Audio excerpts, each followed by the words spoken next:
Praise the Lord. सबको प्यार भरी जय मसीह की एक बार फिर से मैं अपने यूट्यूब चैनल पवित्र आत्मा की आवाज़ में हर रोज़ की तरह आपके रूबरू परमेश्वर के पवित्र सामर्थ्य कलाम के साथ आई।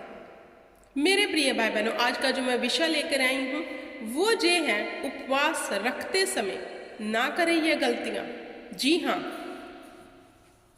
हम विश्वासी भाई बहन उपवास रखते हैं, हालेलुया, सभी रखते हैं। लेकिन क्या आपका उपवास परमेश्वर ने स्वीकार किया है? कभी गौर किया इस बात के ऊपर? हालेलुया। क्योंकि ये नहीं है कि हमने उपवास रखा है तो ये उपवास हमारा सुना दिखाई ही देगा, परमेश्वर को सुना ही जाएगा स्वर्ग में कि हाँ जी, हमने आज उपवास रखा और परमेश्वर के ऊपर एक एहसान कर दिया है कि हमने तो आज देख उपवास रखा, हम भूखे हैं। नहीं, कुछ लोग उपवास रखते हैं यूनिटी में, कुछ वाइफ हस्बैंड रखते हैं, कुछ आप उपवास रखते हो परमेश्वर के भवन में जाकर। हालेलुया। तो मेरे प्रिय भाई बहनों, उपवास रखते समय ना करें ये गलतियां। जिस दिन आपने उपवास रखा है, पहली बात आपका वो पूरा दिन आत्मिक माहौल में बीतना चाहिए। हालेलुया।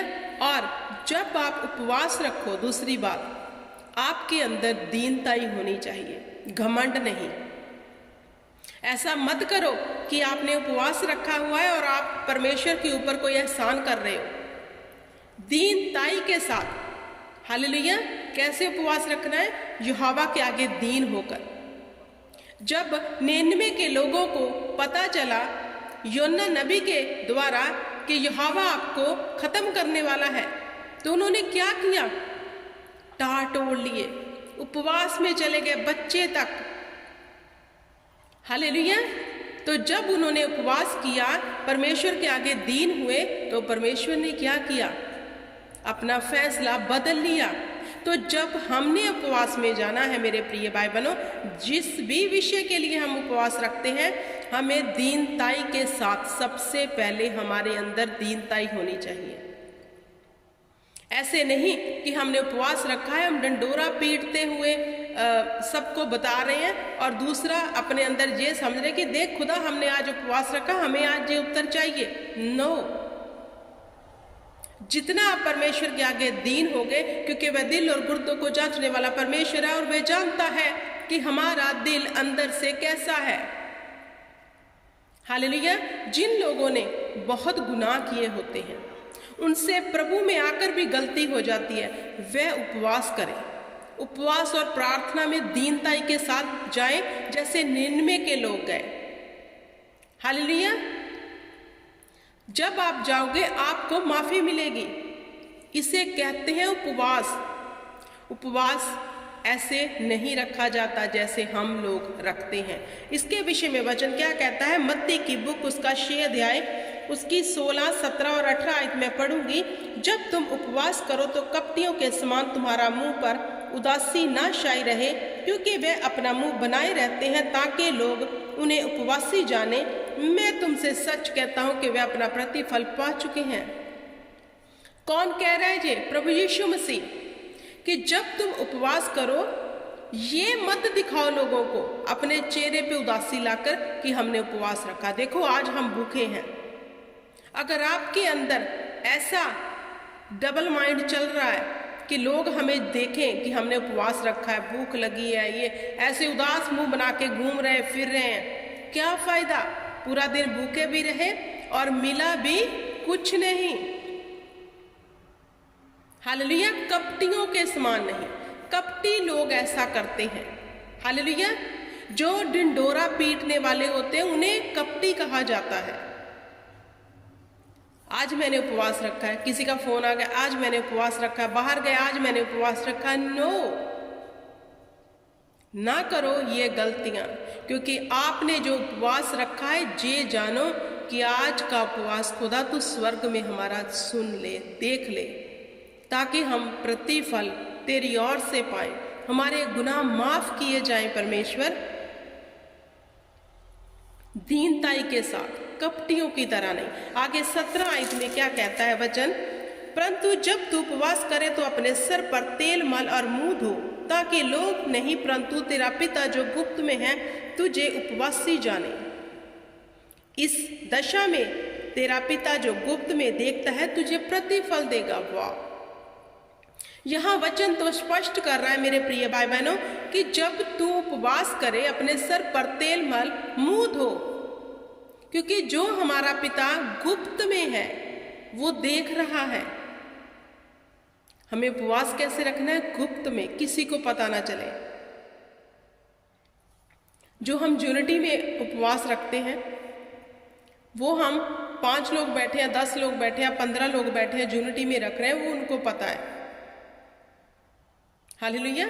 तो यूनिटी में भी उपवास रखना बहुत अच्छा है, क्योंकि जो हम यूनिटी में उपवास रखते हैं वह हम कलीसियाओं के लिए, दूसरे लोगों के लिए रखते हैं।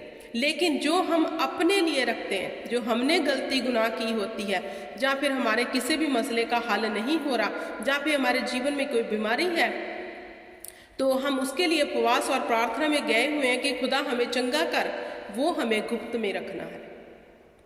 हालेलुया। क्योंकि प्रभु यीशु मसीह कहते हैं कुछ जो है दुष्ट की शक्तियां बिना उपवास प्रार्थना के नहीं जाती, ऐसी ढीठ जातियां होती हैं। तो उनके लिए भी हमें उपवास और प्रार्थना करनी है, लेकिन गुप्त में। अब यहाँ प्रभु यीशु मसीह कह रहे जब तू उपवास रखे अपने सर पर तेल मल और मुंह धो, क्योंकि उस समय तेल ही होता था। अब तो इतने प्रोडक्ट आ गए हैं, हालेलुया। लेकिन जब मेरे प्रिय भाई बहनों हमने परमेश्वर के आगे उपवास रखना है, हमारा जीवन सादगी वाला होना चाहिए। हालेलुया। हम लोगों को दिखाने के लिए नहीं, वरन परमेश्वर को दिखाने के लिए उपवास रखें। और जो हमारे घरों में अनॉइंटिंग ऑयल होता है वह अपने सर पर लगाएं, मुंह पर लगाएं, और गुप्त में जाकर पूरी दीनताई के साथ परमेश्वर के आगे उपवास रखें। क्योंकि यहाँ वचन कहता है इस दशा में तेरा पिता जो गुप्त में देखता है तुझे प्रतिफल देगा। अगर आप चाहते हो आपके उपवास का उत्तर आए, वो पिता देख रहा है, हमें उसके आगे ऐसे जाना है कि हम प्रतिफल पा चुके। हालेलुया। तो मेरे प्रिय भाई बहनों, परमेश्वर का वचन हमें अलाउ नहीं करता कि हम जब उपवास करें कपटियों की तरह करें। जिस दिन आपने उपवास किया है, जो खाना आप खाने वाले थे किसी उन लोगों को दे आओ जिन्होंने कभी ऐसा टेस्टी खाना नहीं खाया। हालेलुया। उन लोगों को अपना उस दिन का खाना देकर आओ। अगर आप अपने जीवन में उपवास का प्रतिफल पाना चाहते हो तो दीनताई में बने रहो और उस दिन का खाना उस गरीब को देकर आओ जिसने कभी स्वादिष्ट खाना नहीं खाया। और सेकंड, जब भी आप उपवास करो ढंढोरा मत पीटो, और गुप्त में जाओ और दीन होकर, टूट कर, क्योंकि हमारी क्या औकात है कि हम परमेश्वर के आगे सर ऊंचा करके जाएं कि देख खुदा हमने उपवास रखा है, आज हमने तेरे पे एहसान कर दिया है। नहीं, अगर आप परमेश्वर जो स्वर्ग में है उसकी दया अपने जीवन में चाहते हो तो अपने आप को हलीम करो, ना करो ये गलतियां। ये नहीं तो मैं कहूंगी भूखे भी रहोगे और फल भी कुछ नहीं मिलेगा। और जिस दिन आप उपवास रखते हो, अगर आप उस दिन फोन पर ढेरों बातें कर रहे हो और शाम को आके उपवास खोल दिया, उसका कोई फायदा नहीं। जिस दिन आपने उपवास रखा उस दिन आपका माहौल जो है पूरा आत्मिक होना चाहिए। निंदा, चुगली, हेरा फेरी, इन सब से बाइबल कहती है कि सदा के लिए दूर रहो। तो जिस दिन आपने उपवास रखा है, अगर आप उस दिन ढेरों बातें इधर उधर की कर रहे हो और शाम को जाके कि हाँ 6 बज गए उपवास खोल दो, क्या फायदा होगा? 0 प्रतिफल आएगा उसका। ना करें ये गलतियां, क्योंकि स्वर्ग का पिता देखता है। आई होप कि आपको समझ आ गया होगा। इस वचन को यहीं समाप्त करती हूँ। परमेश्वर आपको बुद्धि, समझ और ज्ञान दे ताकि आप समझ सको कि हमें खुदावंद के आगे कैसे जाना। Praise the Lord. God bless you.